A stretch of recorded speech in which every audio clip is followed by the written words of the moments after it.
Poem, Dead Meat. Flesh once warm, now cold and gray, the pulse that fed it ebbed away. Eyes once bright, now glazed and dim, lips that spoke now taut and grim. Muscle, sinew, bone, and skin lost their spark, the life within. Once a vessel of joy and strife, now a husk devoid of life. In butcher's hands it's carved and cleaved, what once was loved, now not perceived. The spirit gone, the body bare, a remnant left in lifeless air. But in this meat a story told of battles fought, of hearts grown cold. In every fiber, in every thread, lies the memory of the life it led. Literary analysis. Dead Meat is a stark, visceral poem that contemplates the transformation of living flesh into a lifeless object.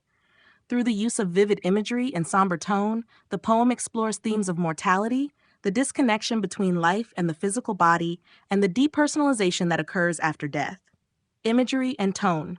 The poem's opening lines use contrasting imagery to highlight the transition from life to death. Phrases like once warm, now cold, and once bright, now glazed juxtapose the vitality of life with the stillness of death. The tone is solemn, almost clinical, as it describes the body's decay, reflecting the inevitability of mortality. Metaphor and personification. The poem personifies the body, giving it characteristics such as bright eyes and lips that spoke, which are then stripped away.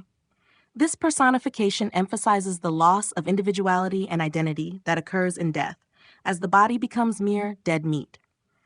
The metaphor of the vessel in the third stanza suggests that the body is merely a container for life, empty and meaningless without it.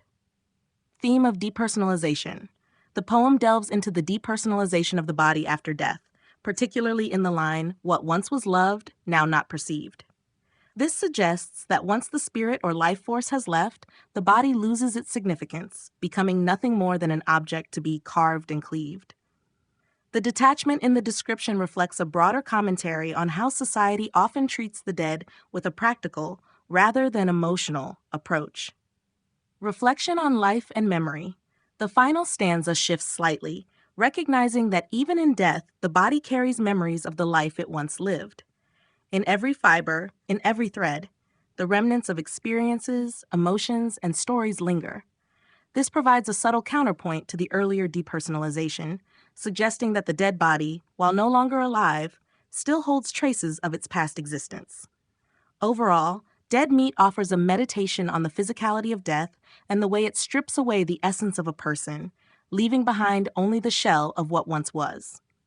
Through its stark language and unflinching imagery, the poem encourages readers to consider the fragility of life and the inevitable transformation of the body into dead meat.